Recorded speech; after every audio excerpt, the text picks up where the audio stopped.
saya kasih ini ada satu gambar, gitu, satu pelayanan yang pakai tema tentang mimpi. Mimpi adalah kunci. Nah, di situ ada beberapa orang tuh yang nangis gitu loh. Ketika dia cerita dia mau menjalani mimpi itu, dia bilang gini, Kak, sebenarnya selama ini dia maksudnya nggak ada orang tua atau dibuang atau dititipin, tapi dia merasa punya keluarga. Nah, besok dia bilang, ini mungkin terakhir saya ada di panti ini, karena setelah lulus SMA, mereka tuh udah harus keluar. Nah, mereka tuh harus menjalani mimpi. Saat ini saya juga mau bagi renungan tentang mimpi. Kita mau lihat satu ayat.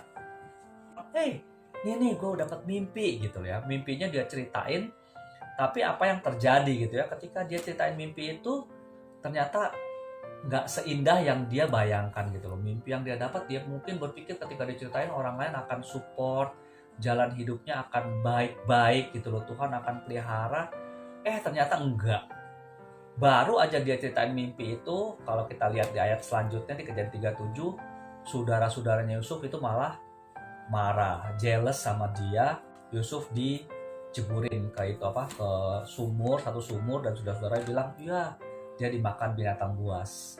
Singkat cerita, pasti nih si Yusuf bingung nih. Tuhan kasih mimpi baru awal-awal, kenapa gitu loh. Saya ngalamin satu masalah yang kalau kita tahu dijeburin ke dalam sumur, itu berarti kita jatuh dalam lubang yang paling dalam. Wah, pasti itu kegagalan. Tapi di sini kita melihat perjalanan Yusuf, Tuhan gak tinggalkan dia di dalam lubang itu sendirian. Mimpi gue berhasil nih, gue jadi tangan kanan, jadi orang kepercayaan dari Potifar. Tapi dia tetap melihat gitu loh, ini bukan ujung dari mimpinya dia. Karena ketika dia digoda sama istri Potifar, dia ingat, selama ini kan Tuhan yang kasih mimpi, jalan hidup gue Tuhan yang tentuin. Masa sih gue harus nyerah, jatuh dalam dosa? Enggak gitu kan. Ketika dia mengikut Tuhan, apa yang terjadi selanjutnya dengan mimpi, dengan perjalanan hidup Yusuf? Kita tahu dia dipenjara, dia difitnah, dan di penjara itu juga dia dibohongin gitu sama yang juru minum. Ketika dia menafsirkan mimpi, akhirnya si Yusuf ini tetap ditinggalkan di penjara. Kalau kita lihat perjalanan Yusuf ini, waduh, di mana ya penyertaan Tuhan? Justru di masa-masa dia paling enak, Tuhan kasih satu godaan.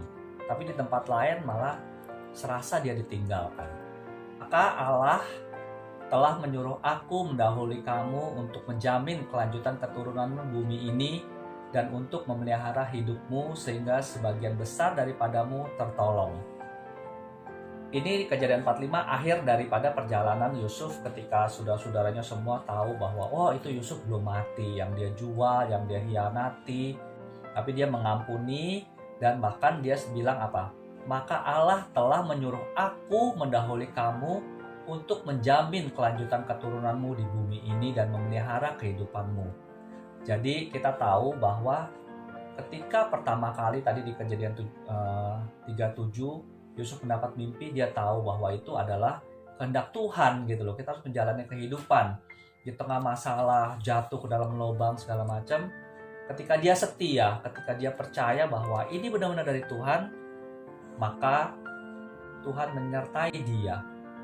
Seperti kita mengalami juga pasang surut dalam kehidupan kita, seakan-akan kita nggak percaya gitu. Banyak masalah dari kita yang kita hadapi, tapi percayalah, ini bukan akhir dari mimpi-mimpi kita, ini bukan akhir dari perjalanan kita. Tuhan tuh masih menyediakan jalan yang terbaik dan masa depan yang indah buat kita.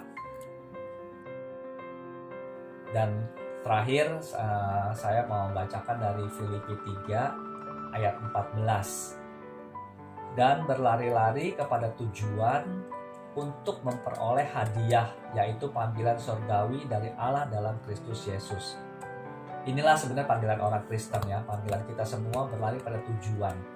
Kenapa berlari pada tujuan? Karena Tuhan menetapkan satu hal yang baik, masa depan yang indah, dan terutama jaminan bahwa nanti kita akan di surga bersama-sama dengan Tuhan gitu. Kita nggak akan mengalami kesusahan, kesedihan, sakit, penyakit, dan segala hal.